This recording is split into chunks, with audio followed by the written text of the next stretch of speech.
سلام بچه ها، چطورید؟ حالتون چطوره؟ گردونه 6 تاگان لژند به بازی اضافه شد. مثل اینکه دیلشو هم ما گرفتیم، البته قدیم داشتیم دیلشو هم ما گرفتیم دوباره، شانسمون مونه. اما ما میخوایم AK 117 رو بگیریم. به نظر من AK 117 بهتره، یعنی از بین این 6 تاگان یه دونه دیلاری خوبه، یه دونه AK 117 به نظر من ارزش داره که بخوایم بگیریش. AK 117 داخل بتل، دیلاری هم که داخل مولتی.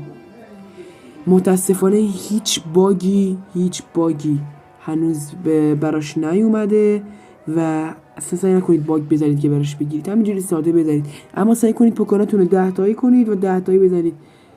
10 تایی شانس گردونا رو بیشتر میکنه. امیدوارم که اون گانی که دوست دارید رو بگیرید. بچه ها فعلا لطفا لایک، ساب یا